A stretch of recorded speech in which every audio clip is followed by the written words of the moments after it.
this time. There is more than enough for humanity makes for Why would I worry? Why would I doubt? Why would I ever think I'd go without? Why would I worry? Why would I doubt? Why would I ever think I'd go without? Your infinite love made me, made everything I see. All that will ever be is your infinite love. Let my soul know the truth, whatever I choose to do. Your infinite love will prove more than enough.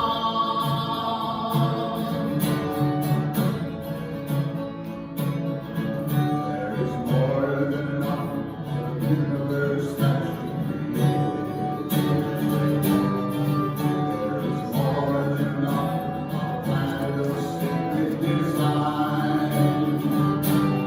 There is more than enough for humanity living for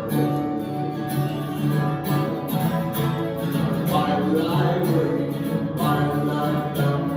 Why would I ever think I'd go without?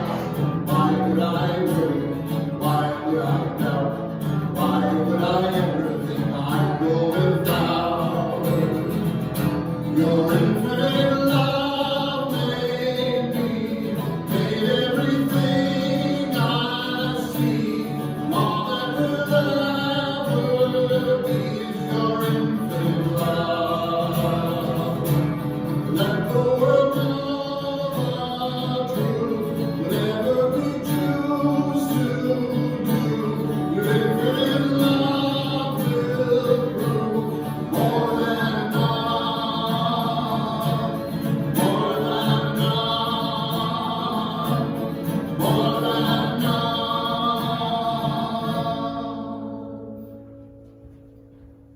Thank you, Marion.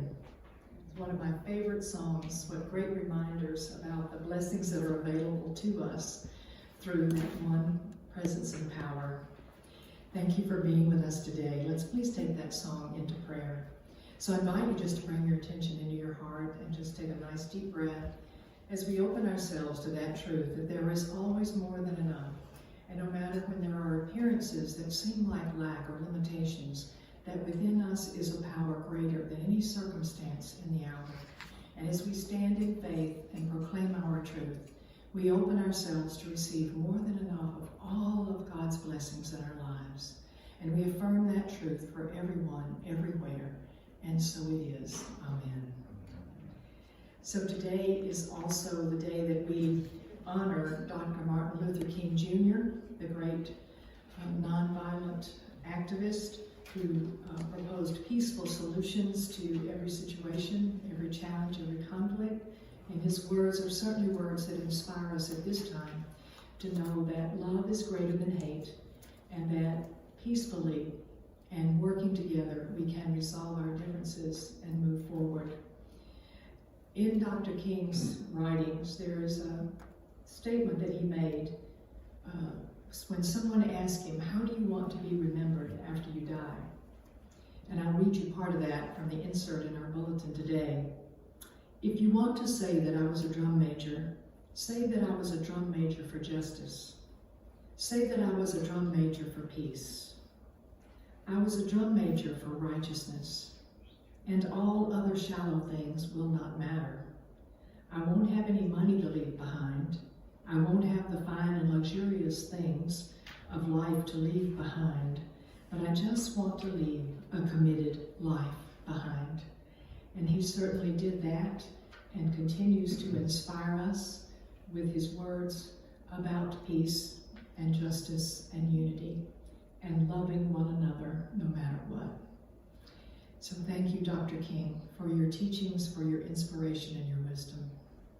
Also on that insert in your bulletin on the other side is a little information about why we don't do singing in the sanctuary, and I'll let you read all of the research that shows that it's not a good idea at this this time, especially with our sanctuary layout the way it is. It was designed for us to have intimacy, closeness with one another, which in the case of singing is not a safe thing to do at this moment. I do have some good news about the singing, is that we now have permission to use the peace song. So today we will end our service with the peace song, and at that time I invite you to hum with your mask on and just let those words be your thoughts, and let us sing the peace song as an affirmation for our country and our world right now. And so thank you for your understanding about the precautions that we are taking so that we can all be safe and remain healthy and strong, which is our natural state of being. And so it is.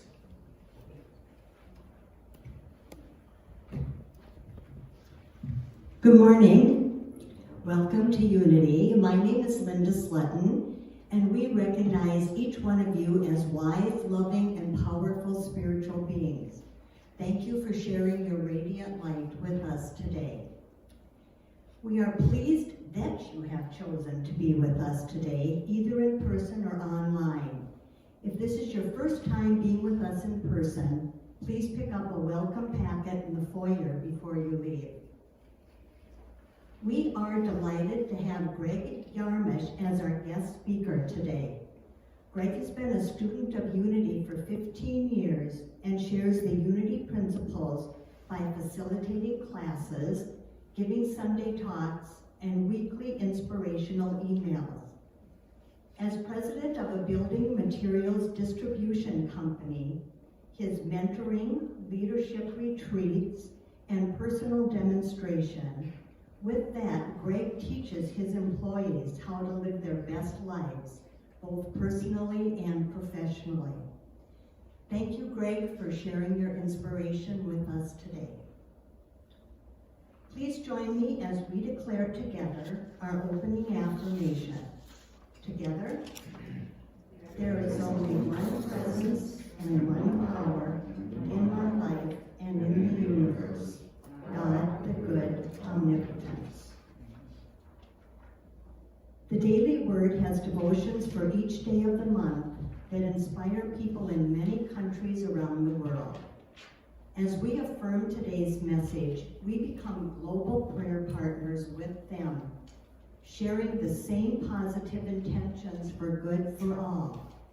We ask that you center within and listen deeply as we share today's message. Gina will share the Daily Word in English, and Virginia will share the message in Spanish.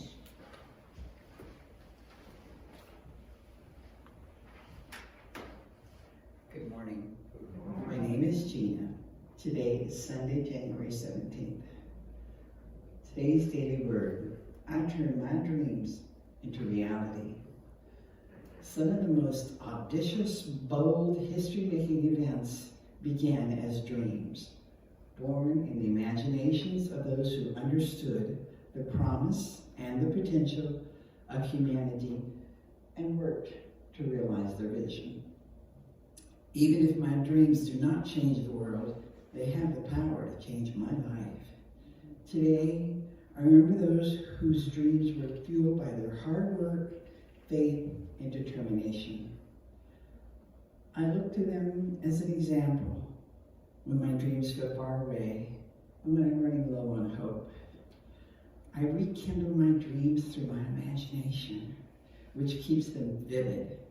My strength helps me realize and remain committed to their realization, and my zeal renews my enthusiasm to work for creating the life and the world of my dreams. The verse today is from Job 2:28. Your sons, your daughters shall prophesy. Your old men shall dream dreams, and your young men shall see visions. Thank you, Gina. Buenos días. La palabra diaria para hoy es soñar. Convierto mis sueños en realidad. Algunos de los eventos históricos más audaces y notables comenzaron como sueños. Nacieron de la imaginación de quienes de la humanidad y trabajaron para lograr su visión. Aun si mis sueños no llegan a cambiar el mundo, tienen el poder de cambiar mi vida. Hoy recuerdo a aquellos cuyos sueños fueron propulsados por la determinación, la fe y la valentía. Sigo sus ejemplos cuando mis sueños se sienten lejanos y mi esperanza merma. Retomo mis sueños gracias a mi imaginación, la cual los mantiene vivos. Mi fortaleza me ayuda a ir en pos de su realización y mi fervor renueva el entusiasmo para crear la vida y el mundo de mis sueños. En Joel 2:28 leamos: los hijos y las hijas de ustedes profetizarán, los ancianos tendrán sueños y los jóvenes recibirán visiones. Y es así, gracias a Dios.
So I invite you to join me now in a time of meditation. And I invite you to find that comfortable position in your chair, wherever you are, relaxing, allowing your shoulders to relax, relaxing the jaw muscles and the tiny muscles around your eyes. I invite you to let go of any concerns, any distractions as you center within your heart. And we deepen our peace and our focus within with conscious breathing. So I invite you to exhale fully as much as you can, contracting the belly muscles and exhaling fully and completely. And then breathing in deeply and fully, filling the belly with air, also the chest, expanding with the breath as you breathe deeply. Again, releasing gently and fully, letting go, releasing any distractions. Again, breathing into the belly and the chest, fully inhaling that essence of life as you breathe in completely. Exhale again, gently and fully. One more time, we breathe deeply, opening to the breath and to spirit within us. And then exhale with a sigh. Feeling that relief and release. And now we allow the breath to find a natural rhythm. Noticing the movement of the body as we breathe. Giving thanks for the breath of life. For the Spirit of God that animates our body temples, illuminates our consciousness.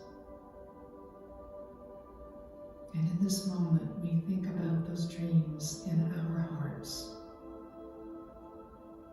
And I invite you to think about the one that is most prevalent for you right now.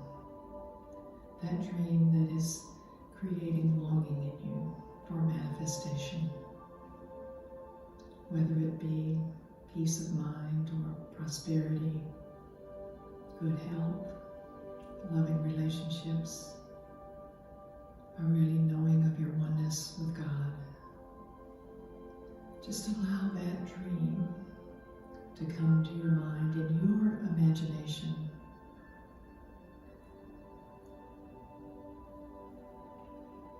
And we know that this dream, because it is a desire of your heart, is already established in spirit for your well-being. For it is the longing of spirit to express as you, here and now, this dream. For if it blesses you, it blesses everyone. And so as we hold this thought in mind and heart, I invite you to take a few moments in the silence to imagine it already accomplished. We use our imagination, our faith, our spiritual wisdom and understanding for manifesting. And so holding that in your imagination, if you cannot visualize it, then think about it being done. How will you feel when this dream is realized for you? Allow that feeling expression in you now for a few moments in the silence.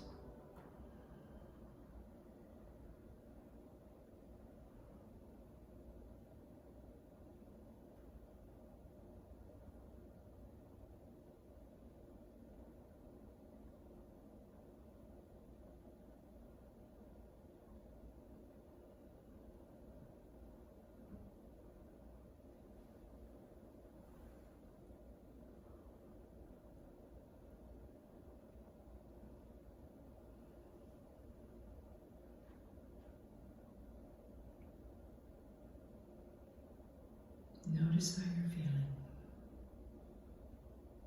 And take another breath. Respiramos profundamente. Usamos nuestra imaginación de realizar el sueño en nuestros corazones. Recordamos que ya está establecido en el espíritu y está manifestando ahora en este momento. Y es así. The dream in your heart is already a reality in spirit and is now manifesting in your life. And we know that as we stand in faith and continue to hold that vision, it cannot help but come about. And we know too that manifestation is speeded up now as we are coming into a higher vibration. And we celebrate that blessing for ourselves. And so it is. We give thanks that all of us are awakening to the truth of our being as spiritual beings, infinite and creative, able to accomplish our dreams, to express our spirit through the Spirit of Christ within us. And so we affirm that knowing for ourselves and every person on our planet. We affirm all of us awakening to that knowing of our spiritual powers, of our truth, and our purpose to express. And we claim that good for all, that we may all live in harmony and abundance and peace together. And so it is.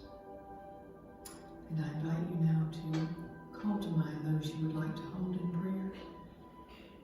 And as you think of each loved one, see them whole and well, vibrant with divine life, strength, well-being, abundance, and peace. Do not see them as any victim of any circumstance of life, but know their truth as a loving and wise spiritual being. And so now we will take time to speak these names either silently or out loud.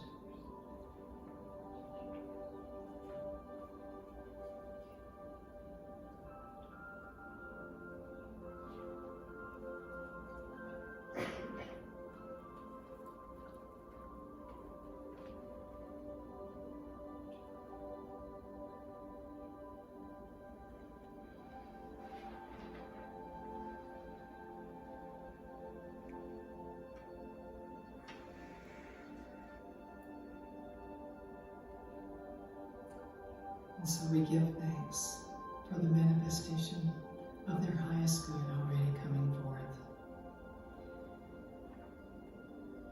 And using some of the ideas from our Unity Worldwide Ministries, affirming now at this time of difficulty in our country, that we speak a word for peace, for harmony and cooperation, for wholeness and well-being.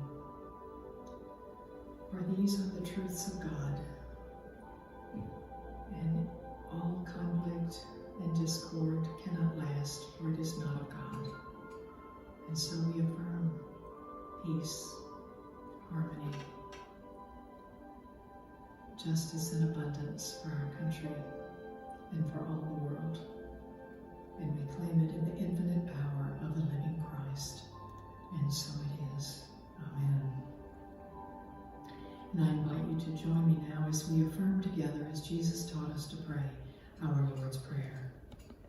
Our Father, who art in heaven, hallowed be thy name. Thy kingdom come, thy will be done, on earth as it is in heaven. And give us this day our daily bread, and forgive us our debts, as we have also forgiven our debtors. And lead us not in temptation, but deliver us from error. For thine is the kingdom, and the power, and the glory, forever. And so it is. Amen.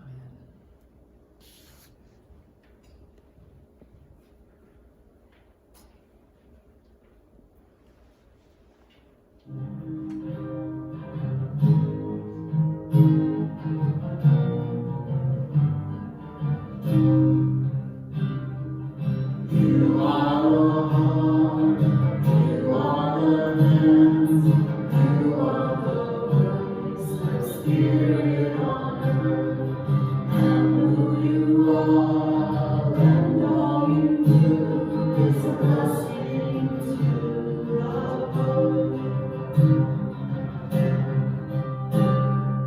We are the heart, we are the hands, we are the voice of spirit on earth, and who we are and all we do is a blessing to the world.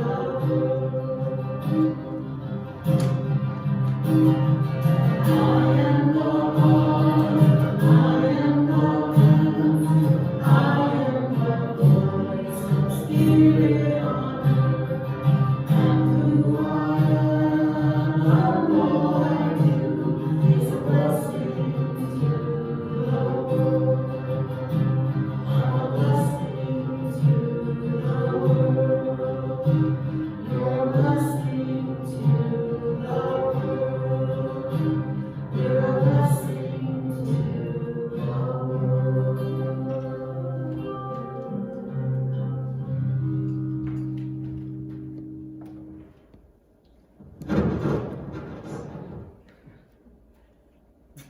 One of the privileges of wearing a mask is taking it off. Apologize for that. Hi everyone, good morning. Good morning. You know, Linda, thank you for the wonderful introduction, and I appreciate you all being grateful for me to be here. Hopefully you'll feel that way 20 minutes from now. So I want to share a story with you first to start off, and hopefully that'll put us in the mood of where I'd like to go with this talk. I know of a affluent family that had a very, very expensive violin in their family that had been passed down from generation to generation. It was a one-of-a-kind work of art that had untold value to it.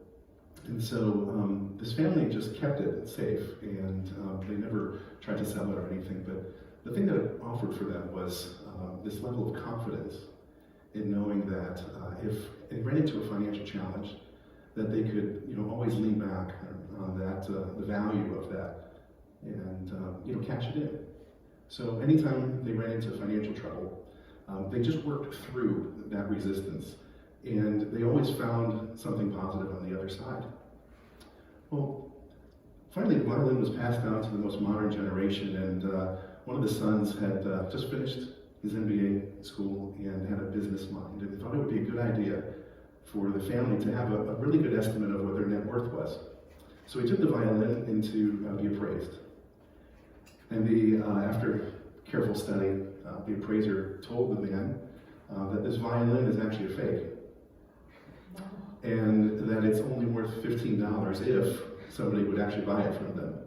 So he suggested that he just use it for a flower pot.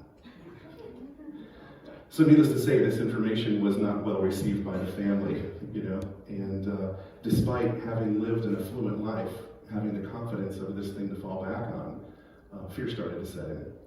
And when they ran into their first challenges, their first financial challenges, they had a completely different mindset around it. And that fear captured them.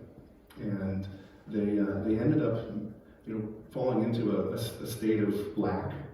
And ultimately, they all had to file bankruptcy.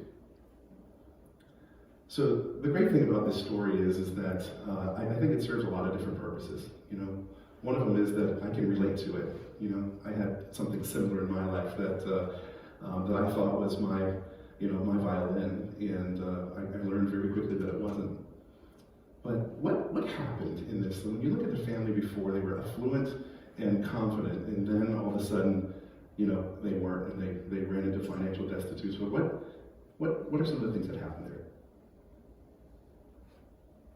This is where we both talk. They had faith in it. They had faith. Great. Wonderful answer. Yeah.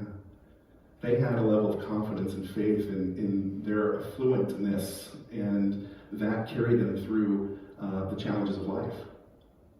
And so what happened is, now that this faith was diminished, they ultimately, just ran into this state of fear. That it's like, for those of us who've been in a state of fear, we spiral downward very quickly. And, fortunately, some of us can hit our version of rock bottom and come back and bounce back, and some others don't. And I think the key is about this story that I want to share with you is that, we all have here at Unity in this teaching something greater than violin inside of each one of us. Something that is far more powerful and far more wealthy and abundant. And we all have access to it if we only learn how, right? In Unity we talk an awful lot about abundance. And when we talk about abundance, we think of money. At least I did. I thought about money all the time, because when I was coming from a very empty place when I came into Unity, money was what I believed the source of happiness. That's what I was taught. That's what was demonstrated for me growing up, and it was not any fault of anybody's. It's just what I picked up. They were doing the best they could with what life they had, and the spiritual study that I had at that point in time reinforced a lot of this, and of course the world reinforces a lot of this. So I think one of the beautiful things about Unity is that we talk an awful lot about being co-creators with God, and how God can play a tremendous role in our lives. And when I first came into Unity, it was so different from the spiritual understanding that I had at that point in time that I found it too good to be true.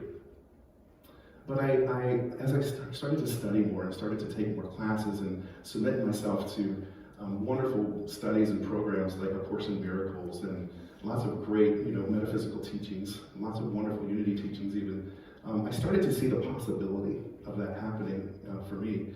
But it wasn't deep in my bones yet, though. It was an idea, like I saw the possibility of it, but I didn't believe it. I didn't own it, and I didn't demonstrate that. And so what happened for me was, just like the people in the violin story, I had a fake confidence. I had a confidence in myself and my ability to earn income earlier on in my life that was predicated on a lot of falsehoods, kind of like the violin. And when, the first major storm came around, I didn't have that to fall back on. It was all wiped away, and what was left was nothing. I realized that I had just built my house. It was just like a house of cards. I just built it on sand, and it was completely obliterated. And at the time, I thought that was the worst thing that could ever happen to me, because I had put my self-worth in how much money I made or my ability to provide for my family. And so, it was a gift. And of course, now I see it so clearly as a gift. Let's face it, we all have probably had many experiences where we get whacked in the head with a cosmic 2x4 with the universe, where it stings so hard that you can't help but just contemplate the possibility of a greater way of life, you know. And so what I was talking about before was the idea that we have something greater inside of us than a violin. And of course, you know, it's God, right? The thing is, though, is if you grew up like I did, and you didn't believe in the type of God that I've come to understand, I believed in a damning God, you know, a God that was punitive, a God that was going to punish me for being a bad boy. And that's how I grew up, and that's what I believed, all the way up into my 40s. You know, even with the unity teaching, it was contrary to what the core of what I believed was. And so what I found, though, which is amazing, is that my experience with this was that my pathway to God first came, it was totally up to me. It wasn't that God was preventing, you know, my experience of it, you know, holding back, withholding. That was the old God that I believed in. But I actually had the key. So I'm sitting in this prison and I'm holding the key. And I have no idea how to get out, you know.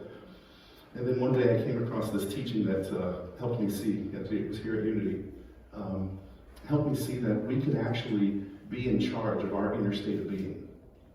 That we could actually choose the mood that we want to be in. Now that sounded very foreign to me because at that point in life, I was a victim of circumstance. Everything outside of me happened to me. I certainly couldn't see that it was happening for me. I'm grateful to say that I can see that today, but at the time, I was solidly powerless, hopeless, and fearful. And so what was happening is that the thing that I learned was that I heard a teacher say, we live in that which we radiate from within. We live in that which we radiate from within. It's like the law of balance that permeates this entire universe. Some people call it the law of attraction. Some people call it karma. Some people call it what goes around comes around, you know. But it was this idea of balance that really changed my perspective on life. Because at that point in time, I believed that I wasn't worthy of good things. And so what was happening is these examples were manifesting in my life. It was manifesting in my romantic relationships. It was manifesting in my work relationships. It was manifesting in my finances. So what I was doing is I was wanting these wonderful things to occur in my life, but my inner state of being was not congruent with it. It's like having tomato seeds and planting them and hoping and praying that roses grow. That's exactly what I've done my entire life. And the cosmic 2x4 that woke me up was one day I realized of all these pain points in my life, all these bad experiences that happened to a very deserving bad boy, you know, I realized that there was a common denominator in all of them. It was me, you know. It was the same problem. It was just different people, different faces, you know. And so in that, it's like you have to take responsibility now. I can't blame anybody else, you know. My fingerprints were on everything, absolutely everything. Now, I'm just speaking from my own experience. I don't know about yours, but this is mine. And I only really can speak confidently about my own experience because I'm the only one that can stand in these moccasins right now, you know.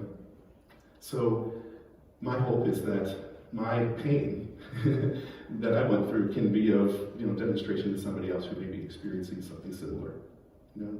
And so the amazing gift is that my mood was down. It's kind of like, you know, I'm in the construction business. We sell building materials, as Linda said. So we build houses.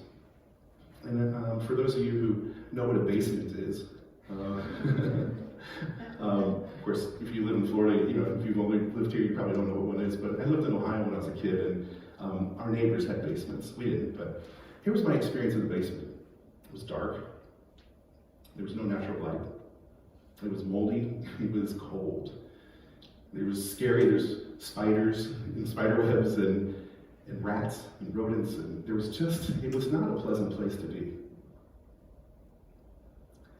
I lived in the basement of life most of my entire life. And because I believed that I deserved it, I couldn't conceive the possibility of anything different. What's an amazing gift was that it gets to be so painful that you really only have one or two options, is completely surrender to it and hope and pray that there really is a God that is loving, or you succumb to it and it kills you. And I was right there. I was 1 inch away from death. And at the time, it was absolutely awful. It was the most horrible experience I've ever been through in my whole life. But I'm grateful to say that it is now the greatest experience that ever happened in my life. And only God can transform an experience like that into something that you're grateful for. If we only open the door, the possibility of that happening. So, as I relate to the first story, the people who own the violin, they started to live down in the basement, right? They used to live on the first floor, and now they live down in the basement. And so the basement is that dark and scary place where things come and get you. The boogeyman comes and gets you. And so once they allowed the boogeyman in, they couldn't get back out. So when you're down in the basement and you get sick and tired of it, and you ask for help, it shows up. It shows up in miraculous ways. Somebody comes down to the basement and shows you that there's actually a first floor. It's amazing. And these people are all around us.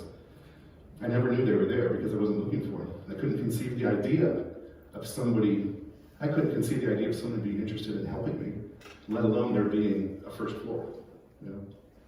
So there's steps to this next level, if you will. And these steps are like, they're challenging steps, but it's the work. It's the work of the Course in Miracles. It's the work of we have so many wonderful spiritual programs that teach us how to disidentify from the ego and to surrender our thoughts and beliefs to something greater, those things that no longer serve us. There's quite a few out there, and frankly, Unity is the place where you can actually find all of them. It's amazing. Here again, I've been in Unity for a long time. I really didn't know it. Why? Because I wasn't looking for it. I didn't believe I deserved it. What was amazing, though, is that once you start to do the work, you start to see the light coming from the first floor, even though you're still in the basement. You start to take those steps, and somebody walks that path with you, and as you climb higher and higher, and you shed this burden that you've been carrying your whole life, you start to see that there is a life experience available to all of us that is really just 1/8 of an inch away from hell. Heaven and hell are right next to each other. And if you've gone through what I'm explaining, you understand what I'm saying. It's really a matter of choice. It's not that one day God is going to say, Barney, I really like you a lot. I'm going to wave my magic wand and I'm going to give you my love. It just doesn't work that way. At least that's what I was hoping for. I was hoping that I wouldn't have to work in order to get my good, which is kind of my infantile decision. Ever since I was a baby, that's what everything was provided for me. It was always provided for me. So I didn't have to do much. But that's a great thing when you're an infant or a toddler or an adolescent. But we're adults now. It's time to grow up. It's time to grow up and take charge of our lives and stop expecting somebody else to do everything for us. What's amazing is the thoughts that exist in the basement. It's fear, right? It's resentment. It's harsh judgment of yourself and other people. These negative emotions, rage, this anger, and we see lots. All you have to do is turn on the TV, and you'll see lots of demonstrations of anger and pridefulness. And those things are damaging. They're basement level thinking. When you move up to the first floor, you experience gratitude. And the gratitude thing is not something that comes as it's like something that you bring out from inside of you. Remember when I said at the beginning, I said we live in that which we radiate from within. Think of the sun. The sun doesn't shine any other light than its own. The sun doesn't get its light from anywhere else. It emanates the light. And we too are the same way. If you want to experience abundance, really experience abundance in your life, open your mind to it being a lot more than just money. Because if you're only thinking money, you're selling yourself way short. Money is the least of the abundance. It is the least. It's great. I want it. I want more of it. I like it. You can say that. I'm not dogging it, but it's amazing. So it's valuable for us to start from a place of gratitude. Even when you're down in the basement, especially when you're down in the basement, because I'll tell you, once you get up to the first floor, gratitude's a piece of cake. You just live in a perpetual state of gratitude because you see it everywhere. But when you're down in the basement, that's where you have to roll up your sleeves and do the hard work. And my practice started with a friend suggested that I start off my morning with 20 things. And to do this for a month, start off with 20 things in the morning, 20 things at night, and they can never be the same. It's pretty easy for about a week. But then it gets a little difficult. What's really cool though is you find simple things, these beautiful pleasures of life that come to you like, oh my gosh, this has always been here, and I have no idea. I had no idea, like, this is going to sound funny, but I just want to tell you how creative you can get if you want to pay attention to what you could be grateful for. When you drive down the Veterans Expressway and it's raining out, actually if you drive down any road and it's raining, you'll notice there's a crest in the center of the road, and the center of the road is higher than the edge of the road, and on the side there's like gutters, you know? Oh my gosh, the rain just sheds off the road, and I had nothing to do with it. It makes my driving safe. It's one tiny little thing, you know? But this practice of gratitude really changes one's perspective on life. Because instead of looking at what's wrong all the time, instead of looking at what's wrong with your life right now, we look at what's right about it. No matter where you're at in life, no matter what your economic condition is at or your health is at, you can be grateful for something. You can be grateful that you're alive. You can be grateful that everything has been provided for you since you were born. I mean, let's think about it. You came into this world broke, naked, you couldn't speak the language, you had no value proposition, yet here we are today. We've always been fed. We've always had food, shelter, and clothing, transportation, and friends, and interesting things to do, and maybe we've always had somebody who loved us unconditionally, always. What's not to be grateful for there? And so when you come from that place of gratitude, you come from there, you come from knowing that you already have it. You already have the necessities of life. You already have the violin, but this one's real. It's not the fake violin, it's the real violin. We have been supported since we were born. How do we eat a banana and our body turns it into skin cells and blood cells? How does that happen? How do our hearts beat? How does that happen? The thing is, if we're not paying attention to that stuff, we can be really down in the basement. But when you start paying attention to that stuff, my gosh, what's amazing is that you start to see more and more and more of it. And one of the nice things about that is you start planting those seeds of gratitude.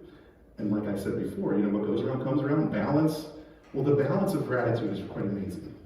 Things happen in amazing synchronicity that are indescribable. I'll share a few with you just to humor you, me, us, in case you're a skeptic.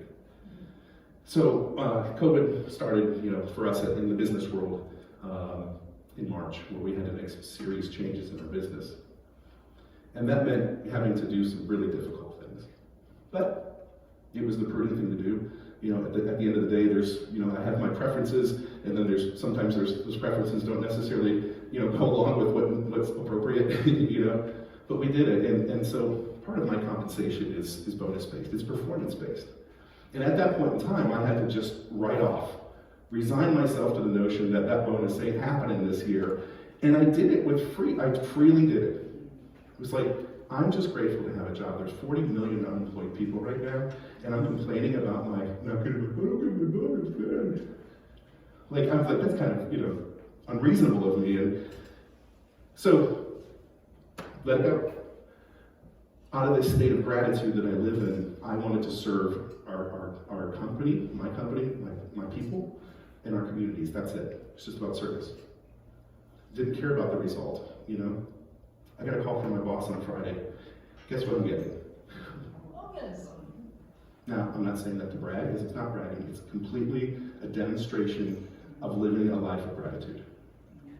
On top of that, our parent company was purchased last month by a large private equity firm, actually the most respected private equity firm in the world, Bain Capital, which Mitt Romney founded. Guess who's getting equity in the company? Yeah. Didn't ask for it, had no clue it was coming. Those are big, okay? They're big, and they're, I'm very grateful for that. But those are kind of, as I said, money is the least of all. So let me talk about the really valuable things. When I came in here, I was 2 ago, and I realized right before I was finishing the meditation, I realized, oh my gosh, I gotta take this gum out of my mouth, And I'm like, where am I gonna put it? Certainly not gonna, put it in my pocket. I'm not gonna put it, I looked down at my foot, and there's a piece of blue tape attached to my foot. And I'm like, oh my God. I just pull it off and take the gum out and put it in the blue tape. Voila. Now you might say, that's ridiculous. No, it's not. It's amazing. I gotta tell you, it's really amazing. Here's another story. I went to Atlanta, been out of town for a couple weeks, and our company won't let us fly yet, so I had to drive. I'm not a big fan of driving because I drink a lot of water and I have to stop a lot. I swear to you, within a few minutes of having the urge to use the restroom, rest area, 2 miles away. Not a big deal, daily occurrence, These are things that are happening, every day in my world. There's challenges that it's seeming like the resolution to the challenge is presented to me in an unusual way right before the problem happens. It's amazing. And what's even more amazing is that I've managed to find some of the most wonderful friends that I could ever imagine. Now, I've had a few that, prior to this change in me, I had a few that still stayed with. There's a lot of them that fell away, we just didn't resonate with each other anymore. But, I have friends in this room right now that I didn't know 6 months ago, that I love dearly and so grateful for. These things were always there.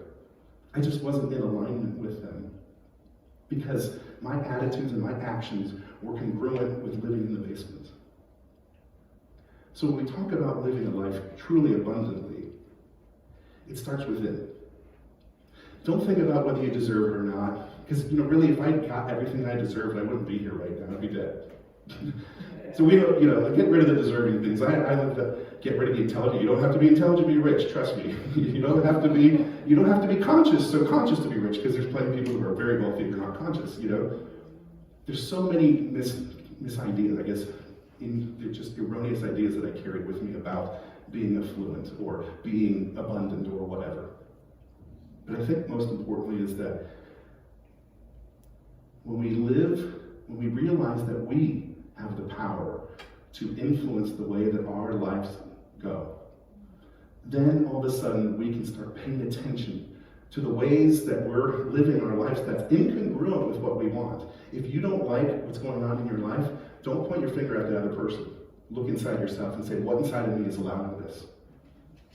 And work on that. Be the change that you want to see in this world. Be the change, because that is the only way to influence your life experiences internally inside of you. When you plant seeds of gratitude, you will reap that fruit. It's that simple. It's truly that simple.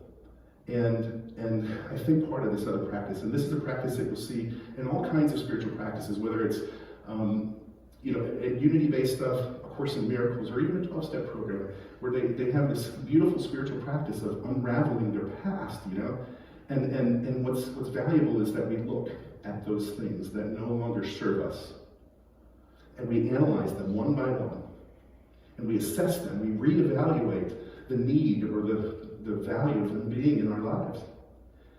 And when we realize, when we look at it from a conscious place, then we can just surrender them to God. And they become removed somehow. I don't know how it happens. I just know that it happens, And I think the prevailing message that I want to leave with you is this. I don't tell you this message for any other reason, not to brag or boast or anything like that, but just to say this. If I can do this, you can do this. There's nothing special, different about me. There's no gift or talent that I've been given that you all don't have. There's nothing.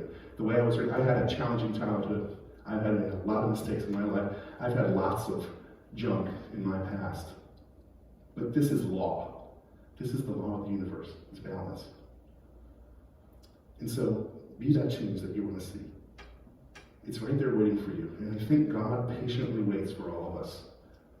It's a very patient and loving, amazing thing. And I hope you find the way. Thank you.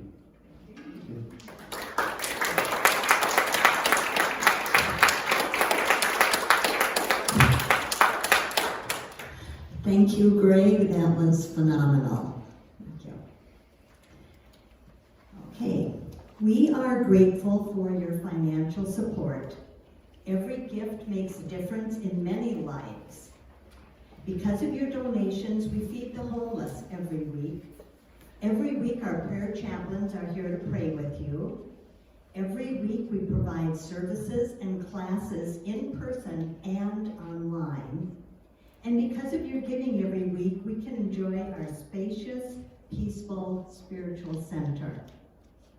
It's easy to give by clicking the donate button on our website. The website is www.unitynorthtampa.org. You can also send checks to our mailing address, which is also on the website. And if you are with us in person here today, you can put your donations in the offering baskets on the wall by the entrance. Thank you. Now please join me in declaring our abundance affirmation. Okay. I am divine love and infinite abundance. All that I am, have, give, and receive multiplies and blesses me and the world. And one of our prayer chaplains, Barbara Munns, is going to bless the offering.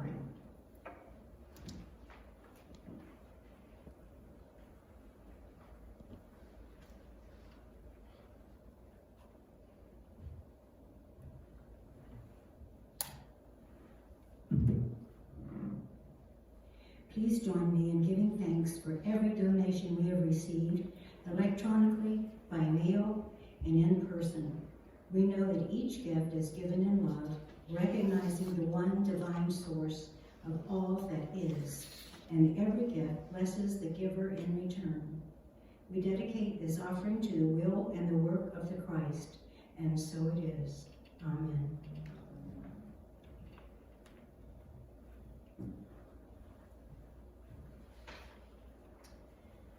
Okay, we have some announcements.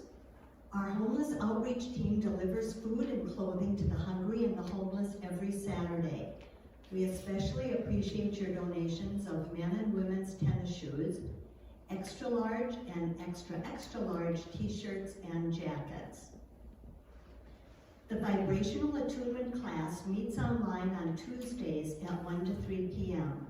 Angie Castillo leads this discussion of advanced spiritual teachings, and the link for the class is on our website, Facebook, and Meetup. A Course in Miracles meets online on Tuesday at 7 p.m., and the link to join is on our website and on Meetup. Our prayer chaplains are available to pray with you with social distancing for those who would like prayer. Our prayer chaplains on duty are wearing purple stoles, and everything shared with them is absolutely confidential. Reverend Virginia leads our weekly interactive Unity Prayer Circle on Wednesdays at 7 p.m. online. It includes a guided meditation, prayer, and a discussion of Unity prayer and meditation principles. The link to join the prayer circle is on our website. Thank you, Linda. As I mentioned earlier, previously we have not had permission to use our peace song because it's copyrighted, but we have an agreement with our licensing through Empower Music. And so today, I invite you, especially with the way things are right now, our world and our lives need a peace song. So I invite you to hum along as Marian leads us in our peace song, and then we will close with our oneness prayer.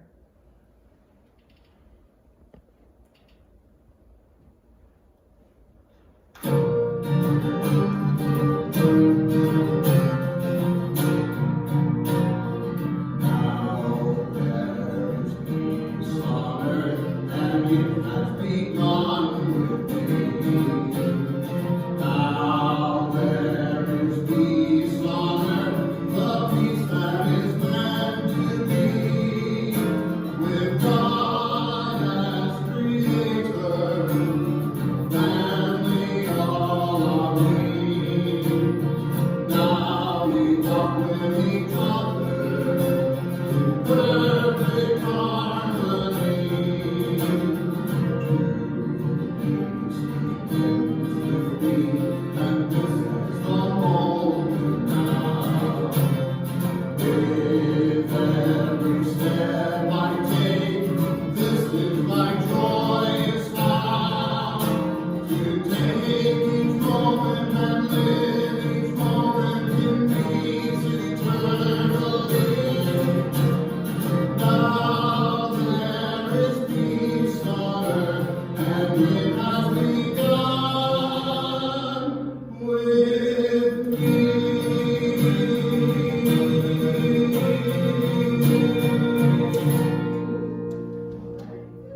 And let's stand and close with our oneness prayer. It's good to hear that song again, isn't it? So let us affirm our truth together. The light of God surrounds us. We are light. The love of God enfolds us. We are love. The power of God protects us. We are power. The presence of God watches over us. We are presence. Wherever we are, God is with us, and all is well. And so it is. Amen. Have a blessed week. Well, great. You're phenomenal.